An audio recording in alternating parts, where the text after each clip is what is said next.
Thank you. Well, kia ora koutou katoa, and thank you for inviting me tonight. And my talk this evening, I would like to report back to the Museum Institute on some of the funding which it provided to us from the Cheeseman Fund in early 2018. This funding went toward cataloguing and integrating the mollusk collection of the late Mrs. Margaret Morley, and Margaret formally donated the collection to us in July 2016, just a bare couple of months before her death. I'd like to first tell you a little bit about Margaret as a collector, because this talk in a way is as much a tribute to Margaret as it is a thank you to the Institute. Telling you a little bit about Margaret first demonstrates why her collection was so valuable and why we were so keen to secure it for the museum. Then I would like to give you a project outline and also touch on how the Museum Institute supported us with the project. And then for the final part, I would like to highlight what was achieved and value the collection has brought to the Auckland Museum and its various stakeholders. So if I could have the next slide, please, Joseph. So first a little bit about Margaret and how she built her collection. In the late 1970s, Margaret joined the conchology section of the Auckland Museum Institute, which is more informally known as the Shell Club or the Auckland Shell Club.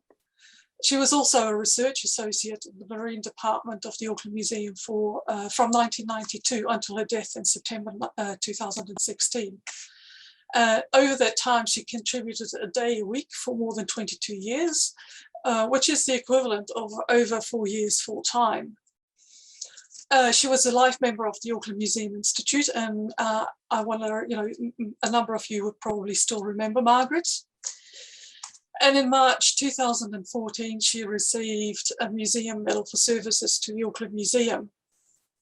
Could I have the next slide, please, Joseph? Thank you. The Shell Club was started in 1930 by A.W.B. Powell, who was the museum's first curator of conchology and paleontology. And you can see Powell here on the ladder. And it's a reminder of what the curatorial job description used to include.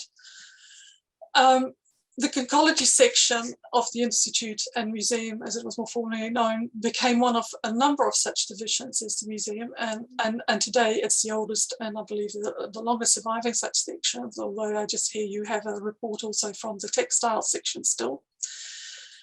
In its heyday, the club boasted more than 100 members. It ran monthly meetings, it organised field trips and carried out coastal and harbour surveys, such as the Manukau Harbour Survey in the 1950s. And it had its own journal, Curator. And between them, club members donated a huge number of specimens and many thousands of hours, volunteer hours to the museum. Margaret told me that she joined the Shell Club when one day in the late 1970s, she and her daughter were at the Auckland Easter Show, and they walked past a stand by the conchology section. And because the Morleys were a sailing family with a batch on Waiheke and some land on Great Barrier Island, she thought it would be a very interesting hobby for her, for herself to take up, something that overlapped with the activities of the rest of the family. When she started collecting, Margaret wasn't really interested in building the biggest and the best collection. She was more interested in finding out about the biology and ecology of the shells she collected, and taking her cue from the likes of Powell and also Professor John Morton from Auckland University, who was the club patron for a long time. She almost immediately started collecting from a scientific perspective rather than a collector's perspective. So next slide, please, Joseph. She took part in field trips organised by the Shell Club.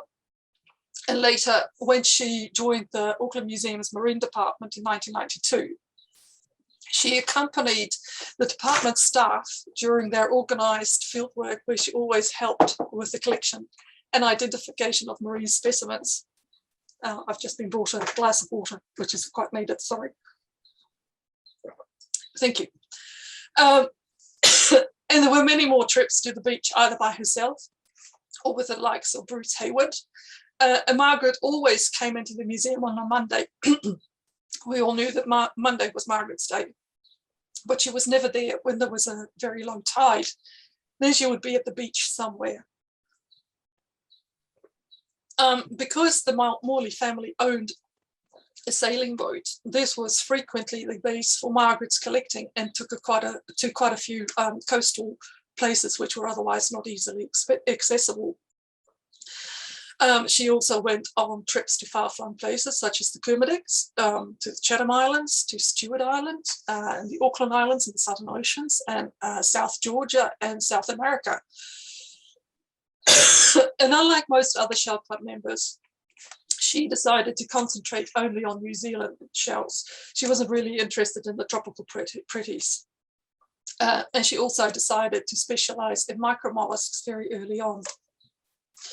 And micromolluscs are those mollusks which as adults reach no more than 5 millimeters in size. And because of their small size, they're often somewhat overlooked and underrepresented group. So if I could have the next slide, please. Thank you. She meticulously recorded data and ecological information for the bulk of the specimens that she collected, and she worked with quite a few specialists to have her data and observations verified. So here in this slide, you can see a couple of pages from her catalogues. On the left, we have copious notes on a small, it's a very tiny little sea slug, as well as maps of where it was collected, I presume. And then on the right-hand side, right down the bottom, it says article in Curator, and sent a copy of all information to Dr. M.C. Miller. And Michael Miller from the Auckland University was an expert on sea slugs. So in summary, really, much of Margaret's collection is the product of directed fieldwork, and the data that it contains has great scientific integrity, which is really why we liked it so much. So if I could have the next slide, please. Thank you. So now a little bit about the cataloguing project, which, I'm sorry, I think I've missed one of the slides here. I had to say that Margaret also, she also published a book, which you see here in the Seashells of New Zealand. She published further peer-reviewed articles in the Curator and Museum Records. And she was also a prolific artist who created hundreds of black and white illustrations for scientific papers and bulletins and field guides and other publications. And she was really generous in sharing those with other people. So sorry, thank you, Joseph. The next slide, please. So now a little bit about the cataloguing project, which was supported by the Institute. When we uplifted the collection in July 2017, we estimated it contained around 8,000 specimen lots of molluscs, and all of them are exclusively from New Zealand. A significant proportion consisted of Margaret's micromolluscs, but the collection also contained another 4 discrete subsets, with one from Waiheke Island, one from Stewart Island, one from the Chatham Islands. And these are all molluscs across all size ranges. And then there were also Margaret's general reference collections for the larger shells. Now, the museum's permanent staff is already fully committed to other work, and whenever we accept collections, particularly large ones such as Margaret's, we always have to bring in extra staff. And on the basis of a small pilot project, which we ran in 2017, we estimated that it would take a part-time technician 3 years to catalogue and integrate this many specimens into the general marine collections, and that the cost of this would be around $90,000. So it was at this point that we approached the Auckland Museum Institute for help with some of this funding. The intention was to approach the Lottery's Environment Heritage Committee for the bulk of the funding, but lotteries always require that applicants come up with a third of the funding themselves. So we made an application to the Institute for some help with this third portion, and they agreed to provide $12,000 from the Cheeseman Fund. And a further $18,000 came from the museum's temporary staff budget. So together, this $30,000 then leveraged the remaining $60,000 from lotteries.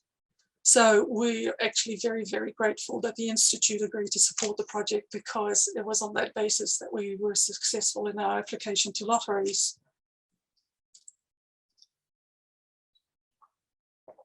The project finally got underway in October 2018, and despite some real impacts later on from COVID lockdowns, it was near as damn it finished in June 2021, except for around maybe 200 lots, which are currently being finished in-house.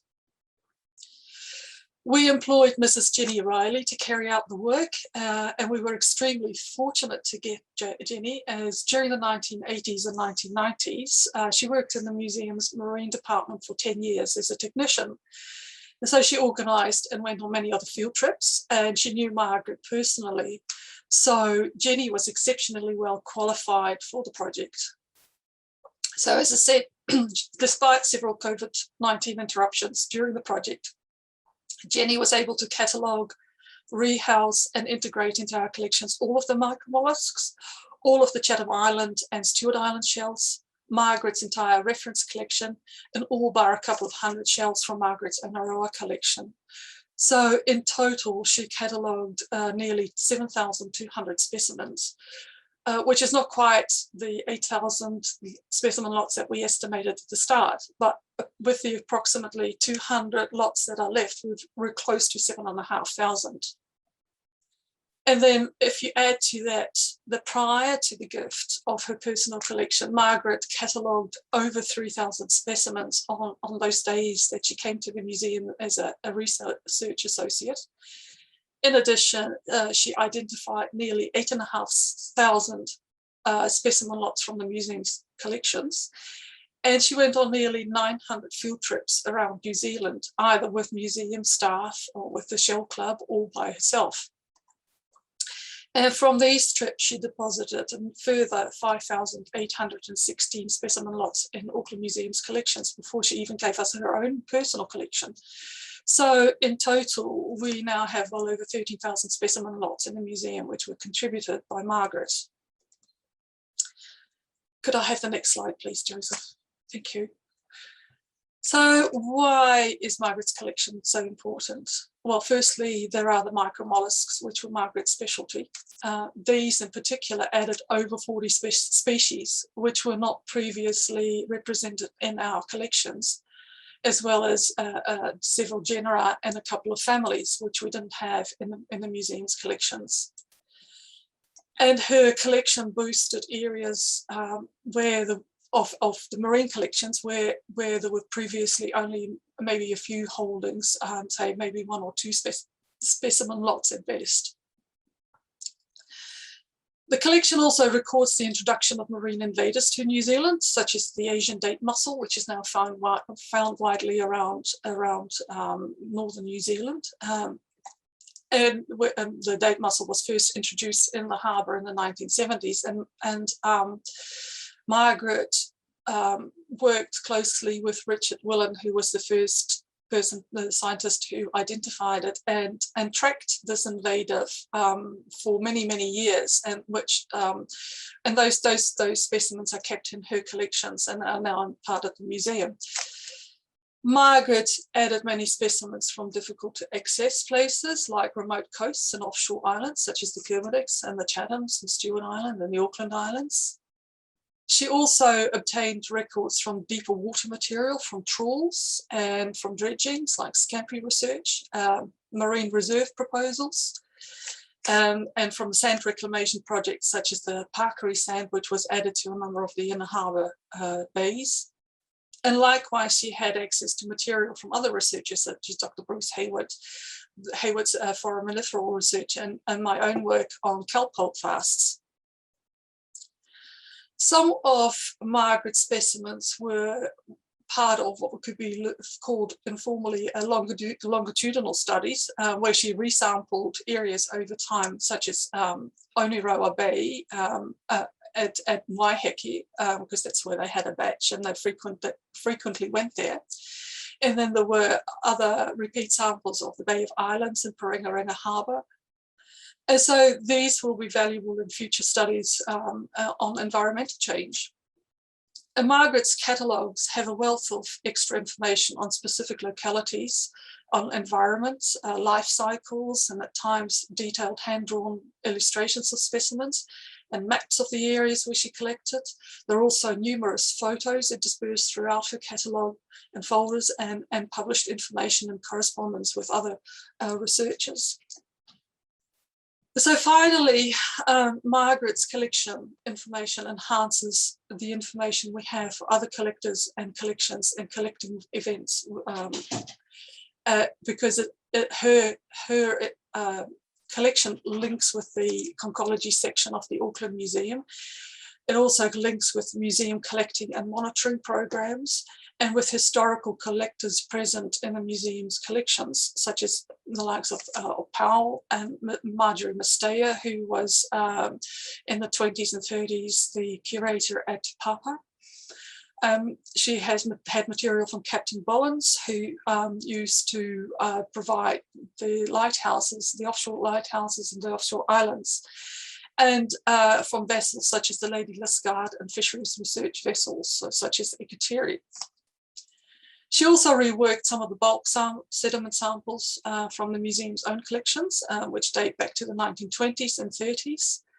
And her collection incorporated material from other collectors who contributed to the museum, such as Joan Coles and Norman Potter, Norman Douglas, Mary Whitehead, David Baker, and David Gibbs. So, in conclusion, this collection sits extremely well within the Auckland Museum's Marine Department, in that it not only adds to our own collections, but it also fills in gaps. And it adds a considerable depth to the historical knowledge we now have for the museum's collections and its collectors. So the final slide, please, Joseph. Thank you. So, kia ora. I would like to thank the Institute, as well as Auckland Museum itself and the Lottery's Environment and Heritage Committee for making this work possible. So thank you. Thank you very much, Wilma. That was a fantastic address. I really enjoyed that. We're lucky to get this kind of report back, and of course it's a pleasure to support this work, which we can only do through our special funds, which we get through the generosity of our members. So thanks to all of you listening.